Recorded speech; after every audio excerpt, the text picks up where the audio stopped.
Scrappy the Dog, written by Juanita and Ronald Destra, narrated by Trina High.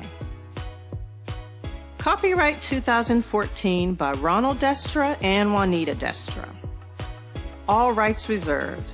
No part of this book may be reproduced or transmitted in any form or by any means, electronic or mechanical, including photocopying, recording, or by any information storage and retrieval system, without permission in writing from the copyright owners.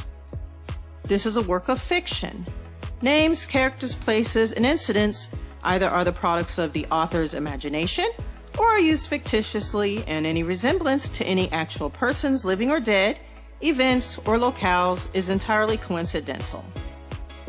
To order additional copies of this book, contact Destra World Books Publishing LLC, 305-795-2232, www.destraworldbookspublishing.com. Dedication. Ronald. I respectfully dedicated this book to all parents, guardians, children, teachers, librarians, schools, churches, daycare facilities, and children organizations who interact with preteens 8 to 12 years old. My father, Ronald Destra, I also dedicate this book to you. And all my fans and supporters, you guys are awesome. Juanita. I dedicated this book to my husband, Ronald Destra, myself, nieces, and nephews. Once upon a time, there was a little dog who was abused and mistreated. Scrappy hardly ever ate, and he never had enough water. There were many nights he would go to bed hungry and thirsty. Scrappy felt so unappreciated and so unloved. Scrappy often found himself staring out the window of his home, thinking in his mind what it would be like if he could be free. He would imagine to himself what he would do when he grew up. One day, the door was left open, and he ran as fast as he could to the door. Once outside, he ran wildly and carefree. Scrappy, not knowing what to expect, soon encountered some moments where he was afraid and confused. As nightfall came upon him, he did not know what to do or where to go. Scrappy soon found shelter in an abandoned building. Scrappy shivered and whimpered throughout the night as memories of home ran through his head. The sun was shining brightly when Scrappy exited the building the next day. As he looked to his left and right, he did not recognize anything or anyone. But as he took a couple of steps, he saw in the distance a group of dogs. "Woof, woof," Scrappy said. Scrappy perked up, thinking he had found some place where he could belong. Strolling over briskly, he was very excited, with his tail wagging and ears standing straight up. He made himself known to the other dogs. "What's up?" Scrappy said.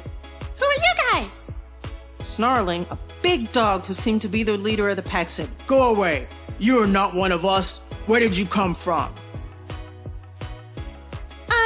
I really don't know," said Scrappy. "Can I hang out with you guys?" "No," the big dog said. "Go away! We don't want you here!" Scrappy backed away a bit and started to whimper once again. "Hey fellas, look at that! He's crying! He is crying! What do we do to crybabies around here?" All the dogs at once said, "Give him something to cry about!" "But what did I do?" asked Scrappy. "Listen, kid, here's how you can prove yourself worthy to be one of us. Come on, follow me." They walked across the street and went through the side gate of a house.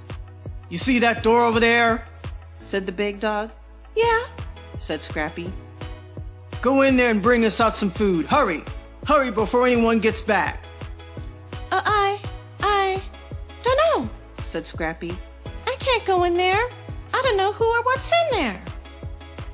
The big dog, without warning, pounced on Scrappy, and all the other dogs joined in. They beat Scrappy really badly. As he tried to run away, Scrappy ran head-on into the fence gate. When he fell down again, the beating started once more. A car door closing startled the dogs, and they ran away, leaving Scrappy beaten and bruised from head to toe.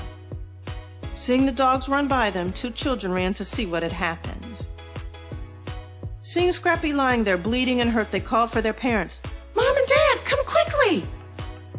The father gathered Scrappy in his arms, took him inside, and began to clean his wounds. Everyone felt so bad about what had happened to poor Scrappy.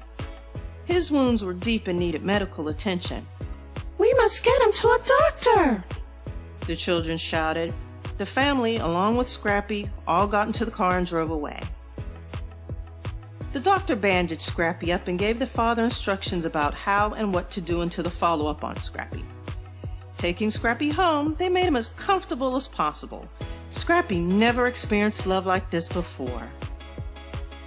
As time passed, Scrappy felt well enough to play and run in the very yard where the attack on him had occurred.